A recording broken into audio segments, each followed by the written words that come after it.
राधा कृष्ण। ओम नमो नारायणाय नमः। हे प्रभु, आप अनंत हैं, आप ही सच्चिदानंद स्वरूप निर्विकार परब्रह्म परमात्मा है। नाथ, हम पर दया कीजिए, सदैव आपकी भक्ति, कृपा और आशीर्वाद हम सब पर बना रहे। बोलो लक्ष्मी नारायण भगवान की जय। भक्तों, आज मैं आप सभी को माघ महीने की पावन शुभकामनाएं देती हूँ।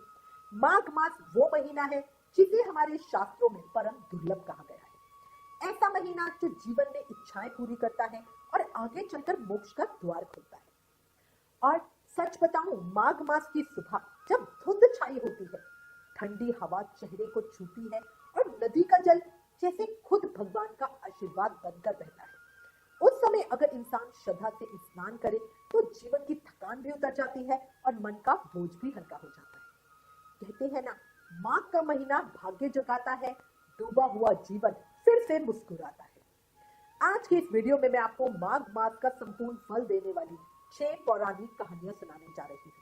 और मेरी आपसे विनती है, कहानी सुनते हुए बीच बीच में हुकारा जरूर भरिए, क्योंकि बुजुर्ग कहते हैं कथा सुनते समय जो मन से हुकारा भरता है उसकी श्रद्धा दुगनी हो जाती है और फल भी पूरा मिलता है। तो चलिए आज की कथा शुरू करते हैं। समय चक्र से थोड़ा पीछे चलते हैं और शुरुआत उस समय से करते हैं जहां किसी की कोई एक छोटी सी जिज्ञासा भी पूरे घर का भाग्य बदल देती है। बहुत समय पहले की बात है, एक गांव में एक साहूकार पति पत्नी रहते थे। बहुत धनी थे, प्रतिष्ठित थे और सबसे बड़ी बात, धर्म में उनकी आस्था बहुत गहरी थी। उनके घर में 2 बेटियां थी। बड़ी बेटी शांत स्वभाव की, लेकिन छोटी बेटी कमला कमला जैसे घर की रौनक थी। उसकी आंखों में सवाल थे और मन में श्रद्धा भी। घर में हर व्रत रखा जाता, एकादशी हो, पूजन हो, उपवास हो, कोई नियम नहीं टूटता था। लेकिन माघ मास चल रहा था और यही माघ मास आगे चलकर उनकी कहानी का सबसे बड़ा मोड़ बनने वाला था। एक दिन कमला पानी भरने गांव के पंथर पे गई। आसपास कुएं की औरतें जमा थी और थोड़ी भीड़ थी। और अजीब बात यह थी कि वहां सिर्फ पानी भरने की आवाजें नहीं आ रही थी, वहां मंत्र थे, दीपक थे, फूल थे और कथा की तैयारियां हो रही थी। कमला ने देखा कई स्त्रियां बैठी हुई हैं, कुछ तुलसी दल रख रही थी, कोई हाथ जोड़कर बैठी थी और बीच में एक पंतानी जी आसन लगाकर कथा सुनाने की तैयारियां कर रही थी। कमला को बड़ी उत्सुकता हुई। वो पास गई और धीरे से बोली, काकी, आप ये सब क्या कर रहे हो? एक बूढ़ी काकी मुस्कुराई और बोली, बेटी, हम माघ मास का स्नान और व्रत कर रहे हैं और आज कथा सुनेंगे। कमला ने फिर पूछा, काकी, माघ मास ये क्या होता है, इससे क्या मिलता है? काकी ने बड़ी श्रद्धा से कहा, बेटी कमला, माघ मास में स्नान, दान, व्रत और कथा सुनने से पाप धुल जाते हैं। घर में अन्न धन के भंडार भरते हैं, कुंवारों के ब्याह होते हैं, निसंतानों को संतान मिलती है और बुजुर्गों को बैकुंठ का वास मिलता है, क्योंकि माघ मास भगवान को बहुत प्रिय है। अब इतना सुनते ही कमला का मन भीतर तक हिल गया। उसने मन ही मन सोचा, अगर इतना पुण्य मिल सकता है तो मैं क्यों ना करूं। वो बोली, काकी, मुझे भी बताइए ना, माघ मास का व्रत कैसे किया जाता है और इसमें कौन कौन सी कहानियां सुनते हैं? काकी ने कहा, आजा बेटा, हमारे साथ बैठ जाओ, तू भी सुन ले। आज पंतानी जी पूरी विधि बताएंगी। और फिर पंतानी जी ने कहना शुरू किया, माघ मास में जो भक्त पूरा फल चाहता है वो रोज नियम से माघ मास की 6 कहानियां सुने। पहली कहानी गणेश जी की, दूसरी कहानी तुलसी माता की, तीसरी सूर्य नारायण भगवान की, चौथी माघ मास की महिमा की, 5वीं पीपल पतवारी की और 6ठी नारायण भगवान की भक्ति के प्रभाव की। कमला भी उन सबके साथ हाथ जोड़ के बैठ गई और फिर पंतानी जी ने कथा कहना शुरू किया। सबसे पहले पंतानी जी ने गणेश जी की कथा सुनाई और बोली, बहुत पुरानी बात है, एक नगर में सुमित्रा नाम की कन्या रहती थी। सुंदर, सुशील, धर्मपरायण। हर साल माघ मास आते ही वो ब्रह्म मुहूर्त में उठती, नदी में स्नान करती, दान करती, व्रत रखती। लेकिन एक गलती, हर साल वो एक ही गलती करती थी, वो गणेश जी की पूजा नहीं करती थी। उसका सोचना था माघ स्नान में सब कुछ है, स्नान से ही पुण्य मिल जाएगा। एक दिन वो तड़के गंगा घाट गई। ठंड बहुत ज्यादा थी, हवा बहुत तेज थी। जैसे ही उसने जल में डुबकी लगाई, एक झोंका आया और उसके सारे वस्त्र पानी में बह गए। अब वो घबरा गई, लज्जित भी हो गई और उसका स्नान अधूरा रह गया। उसका मन टूट गया। वो रोती हुई घर ऐसे तैसे वापस आई, पूजा भी नहीं कर पाई। उस दिन उसने कुछ खाया पिया नहीं।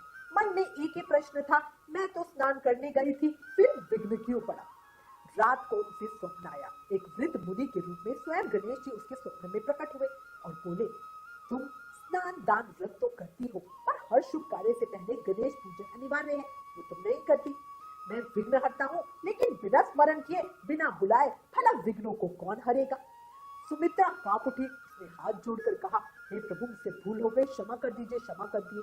और उसी क्षण उसने प्रतिज्ञा की, आज से हर शुभ कार्य से पहले मैं गणेश जी की पूजा जरूर करूंगी।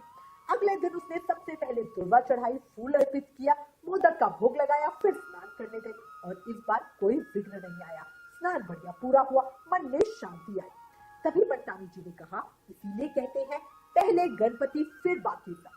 और सुनने वालों ने हुक्कारा भरा, हाँ इसके बाद पंतानी जी ने भाव से कहा, हे गणेश जी भगवान, जैसे आपने सुमित्रा को सही राह दिखाई, वैसे ही कहने वाले, सुनने वाले और हुक्कारा भरने वाले सब पर कृपा रखना। कहानी घटती हो तो पूरी करना, पूरी हो तो परवान चढ़ाना, भूले बिसरे नाम तेरे भंडार में भरे। इसके बाद पंतानी जी ने दूसरी कहानी शुरू की, तुलसी माता की। एक गांव में एक घर था, घर में एक ननद थी, नाम था रानी, और उसकी भाभी मन में ईर्ष्या लेकर रहती थी। रानी सबकी लाडली थी, माँ उसे इससे ज्यादा काम नहीं कराती थी, भाई भी उसे बहुत प्यार करता था, बस यही बात भाभी को अंदर ही अंदर चलाती थी। एक दिन भाभी ने ताना मारते हुए कहा, सासू जी आप अपनी बेटी से काम क्यों नहीं करवाती, पराए घर जाएगी तो दुख पाएगी। लेकिन माँ बोली कि अभी छोटी है, बड़ी होगी तो सीख जाएगी। दिन बीतते गए और रानी बड़ी होने लगी। रानी घर का काम करे या ना करे, पर उसकी एक आदत बहुत अच्छी थी जो बचपन से ही थी। वो हर दिन तुलसी माता की पूजा जरूर करती, तुलसी को जल से सींचती, सुबह शाम देसी घी का दीप प्रज्वलित करती और पूजा के बाद ही अन्न जल ग्रहण करती। वो तुलसी माँ से बहुत प्यार करती थी और हमेशा उनसे बातें करती थी और कहती थी, हे तुलसी माँ, सोने का लोटा दो, लड्डू का थाल दो। और आश्चर्य, तुलसी महारानी भी उसे इतना प्रेम करने लगी थी कि उसके सामने सच में सोने का लोटा और लड्डू का थाल आ जाता था।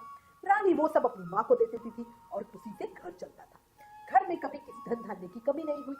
जब रानी बड़ी हुई तो माँ ने बेटे से कहा, बेटा अब रानी के लिए अच्छा घर और वर देखो। लेकिन भाभी ने मन ही मन सोचा, मैं इसे ऐसे घर भेजूंगी कि इसकी सारी अकड़ निकल जाएगी और दोनों माँ बेटे को भी सबक मिलेगा। उसने एक बहुत ही गरीब घर में रिश्ता जबरदस्ती आड़ ताड़ करके करवा दिया। रानी ससुराल गई। ससुराल वाले अच्छे थे, लेकिन उनके घर में तुलसी का पौधा नहीं था। रानी ने अपनी सासू से कहा कि मैं पहले तुलसी पूजा करूंगी, फिर ही कुछ खाऊंगी पीऊंगी। सास बोले, हमारे यहाँ तो तुलसी है नहीं, पड़ोस के घर में चली जा, वहां जाके पूजा कर ले। रानी अपनी ननद को साथ लेके पड़ोस में तुलसी की पूजा करने लगी। वहां उसने फिर से वही चीज पूजा करने के बाद बोला, मैया मुझे सोने का लोटा दो, लड्डू का थाल दो। दोनों चीजें सामने आ गई और रानी ने पड़ोसन के ही चरण छू के ये सारा सामान उसे दे दिया। पड़ोसन तो खुश हो गई और बोली, बहू तू तो रोज यहाँ पूजा करने आ जाए कर। घर लौटते ही ननद ने अपनी माँ को सारी बात बता दी। अब सास को बड़ा गुस्सा आया। उसे लगा कि अरे बहू तो कोई जादू वादू कर रही है और आप कोई सामान मिला था तो उसे घर लाना चाहिए था, पड़ोसन को क्यों दे दिया। अगले दिन जब रानी ने पूजा की बात कही तो सास ने कठोरता से कहा कि कोई पूजा वूजा करने की कोई जरूरत नहीं है, घर के कामों पे लगो। अब रानी का मन तो टूट गया। उस दिन उसने कुछ खाना नहीं खाया, कुछ पानी नहीं पिया। एक दिन, दूसरा दिन और देखते देखते पूरे 45 दिन निकल गए। रानी भूखी प्यासी मगर श्रद्धा नहीं टूटी, बस आंखों में आंसू थे। एक रात स्वप्न में तुलसी महारानी उसके सामने साक्षात प्रकट हुई और बोली, बेटी तू मुझे जल नहीं देती, मेरी पूजा नहीं करती, दीप नहीं जलाती, क्यों? ये सुनकर रानी रो पड़ी। बोली, माँ यहाँ तुलसा जी नहीं है, मैं क्या करूँ, मैं क्या करूँ? तुलसा माता ने कहा, अरे उठ और अपने घर के आंगन में तो देख, मैं तो वही विराजित हूँ। सुबह रानी बड़े अच्छे मन से उठी, नहा धोकर आंगन में गई और देखा तो उसकी आंखें चमक उठी। वहां तुलसी के हरे भरे पौधे ढेर सारे लगे हुए थे और उसकी हर डाली में सोने मोती जैसे झिलमिला रहे थे।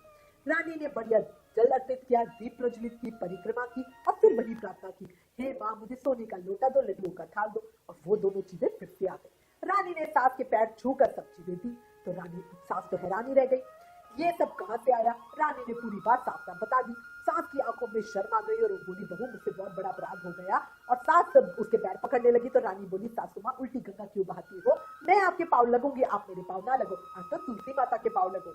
और उस दिन से घर में सास, बहू और ननद तीनों बढ़िया तुलसी माता की पूजा करने लगी और घर तो बिल्कुल महल सा हो गया। हे तुलसी माँ, जैसे आपने रानी की पर कृपा की, वैसे इस कहानी को कहते सुनते हुकारा भरने वाले सब पर कृपा बनाए रखना। बोला तुलसी माता की जय। सबने हुकारा भरा। हाँ। अब तीसरी कथा सूर्य नारायण भगवान की। प्राचीन समय की बात है, काशी नगरी में सुदाना नाम का एक निर्धन ब्राह्मण रहता था। धर्मात्मा था, कर्मनिष्ठ था, लेकिन भाग्य साथ नहीं देता था।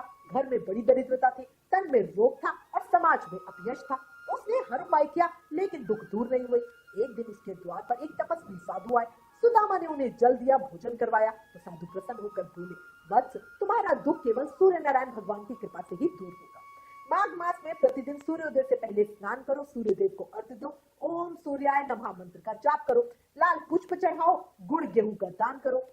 सुदामा ने श्रद्धा से नियम अपनाया। रोज ब्रह्म मुहूर्त में उठता, नदी में स्नान करता, ताम्र पात्र में जल भरकर भगवान भगवान सूर्य नारायण को अर्घ्य देता और आदित्य हृदय स्तोत्र का पाठ करता। कुछ ही दिनों में उसका शरीर स्वस्थ होने लगा, घर में अन्न बढ़ने लगा और जीवन में एक नई रोशनी आ गई। सच ही तो है, सूर्य देव केवल प्रकाश के देवता नहीं, वो जीवन की शक्ति है, वो आत्मबल है, वो तेज है। कहते हैं सूर्य उपासना से जीवन में उगता है सौभाग्य का सूर्य। हे सूर्य नारायण भगवान, जैसे आपने सुदामा के दुख दूर किए, वैसे ही इस कहानी को कहते सुनते हुकारा भरने वाले सबकी मनोकामना पूरी करना। सबने हुकारा भरा हाँ। इसके बाद पंतानी जी ने चौथी कथा माघ मास की महिमा की कही। मदनपुर गांव में एक व्यापारी रहता था, नाम था विशंबर। धन दौलत की कमी नहीं, लेकिन घमंड बहुत ज्यादा था। वो न दान करता, ना ही तीरथ मानता और ना ही पूजा पाठ में विश्वास करता। माघ मास आया, नगर के लोग नदी में स्नान करने लगे, दान करने लगे, विष्णु पूजा करने लगे। सबने विशंबर से कहा, इस पुण्य मास में स्नान कर लो, इसका उपयोग कर लो। लेकिन उसने हंसकर कहा, ये सब ढोंग है, समय की बर्बादी है। उस रात उसे स्वप्न आया, यमदूत उसे लेके जा रहे हैं और वो कांप उठा, रो पड़ा और बोला, मुझे एक मौका दो, मुझे एक मौका दो। तभी एक दिव्य पुरुष प्रकट हुए और बोले, विशंबर, ये माघ मास है, जो भी सच्चे मन से स्नान दान और भक्ति करता है, उसके सभी पाप नष्ट हो जाते हैं। सुबह होते ही विशंबर बदल गया। उसने एक नदी स्नान किया, दान किया और बढ़िया विष्णु भक्ति में लग गया। माघ पूर्णिमा तक उसने पूरे नियम निभाए और मृत्यु के समय यमदूत नहीं, विष्णुदूत आए और उसे बैकुंठ धाम ले गए। यही माघ मास की महिमा है, जो पत्थर जैसे अहंकार को भी भक्ति में बदल देता है। माघ का महीना प्रभु का प्यारा, जो झुक जाए उसका बेड़ा हो जाए पार।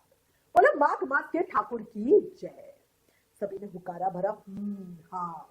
इसके बाद पंतानी जी ने पांचवी कहानी पीपल पटवारी की कही। बहुत समय पहले की बात है, एक गांव में एक सास और बहू रहते थे।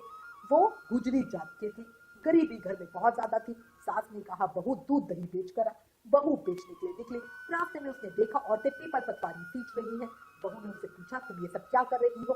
तो सारी औरतों ने कहा, माघ मास में पीपल पटवारी सींचने से घर में अन्न धन बढ़ता है, संतान सुख मिलता है, बिछड़े मिलते हैं और विवाह के योग बनते हैं। बहू ने सोचा, ये तो पानी से सींच रही है, मैं तो दूध दही से सींचूंगी। अब वो रोज दूध दही पीपल पटवारी में चढ़ाने लगी। वह उनके साथ ही बैठी रहती, घंटों पूजा करती रहती। एक दिन सास ने पैसे मांगे तो बहू बोली, महीना पूरा हो जाएगा तब से देंगे। माघ मास धीरे धीरे खत्म होने लगा। सास बोली, आज सारे पैसे लेकर आना। बहू घबरा गई। वो पीपल के पटवारी के पास बैठ गई और सोचती रही, मैं रुपए कहाँ से लाऊं, रुपए कहाँ से लाऊं। तभी पटवारी माता ने आवाज दी, गुजरी घर क्यों नहीं जाती? बहू रो पड़ी, माता 60 रुपए मांगती है, मैंने तो दूध दही आपको चढ़ा दिया। पटवारी माता बोली, अरे बावली, हमारे पास पैसे कहाँ, ये कंकड़ पत्थर फूल पत्ते पड़े हैं, इन्हें झोली में भर कर ले जा। बहू ने वैसा ही किया और जाकर सास के पैसे रखने के डब्बे में डाल दिए। सुबह सास ने बक्सा खोला तो उसमें सोने चांदी कीमती हीरे मोती चमक रहे थे। सास चौंक गई, अरे ये तू कहाँ से लाई? बहू ने पूरी बात सच सच बता दी। उस दिन सास बहू दोनों ने तय किया कि अब से माघ स्नान करेंगे और पीपल पटवारी भी सींचेंगे। हे पीपल देवता, हे पटवारी माता, जैसे आपने गुजरी का घर भर दिया, वैसे ही सबका भर देना। कहने वाले, सुनने वाले, हुकारा भरने वाले सब पर कृपा करना। अब जब सारी कहानियां पूरी हो गई तो कमला ने भी सबके साथ पूजा की और फिर पानी का घड़ा भर के घर आ गई। घर पहुंचते ही माँ ने पूछा, बेटी आज इतनी देर क्यों कर दी? कमला मुस्कुरा कर कहा, माँ आज मैंने माघ मास की कथा सुनी और मैंने निश्चय किया है मैं भी माघ मास का व्रत और स्नान करूंगी। माता पिता भावुक हो गए। उन्होंने कहा, बेटी हम सब भी करेंगे और तू हमें ये कहानियां रोज सुनाया कर। और उसी दिन से साहूकार परिवार ने माघ मास का व्रत शुरू कर दिया। रोज सुबह स्नान, पूजन, कथा और नियम। महीना धीरे धीरे पूरा हुआ। माघ पूर्णिमा पर ब्राह्मण दंपति को भोजन कराया, दक्षिणा दी, दान किया और बढ़िया उद्यापन किया। और कहते हैं उनके घर में सुख समृद्धि ऐसी बढ़ी कि दोनों बेटियों के विवाह अच्छे घरों में हुए और जीवन के अंत में सबने वैकुंठ की प्राप्ति की। हे लक्ष्मी नारायण भगवान, जैसे आपने उस परिवार पर कृपा की, वैसे ही इस कहानी को कहने सुनने हुकारा भरने वाले सबके ऊपर कृपा बनाए रखना। और अंत में बस इतना ही कहूंगी, माघ मास का यह उजाला हर दुख को कर दे निराला। जो श्रद्धा से प्रभु को पुकारे उसका जीवन हो जाए खुशियों का प्याला। बोला माघ मास के ठाकुर की जय, लक्ष्मी नारायण भगवान की जय। अगर आपको वीडियो पसंद आई हो तो इसे ज्यादा से ज्यादा शेयर जरूर करें ताकि हर घर में माघ मास की महिमा पहुंचे। कमेंट में लिखिए जय लक्ष्मी नारायण भगवान और हमारे चैनल को सब्सक्राइब जरूर कीजिए। Please like, share and subscribe. Thank you. जय श्री राधा कृष्ण।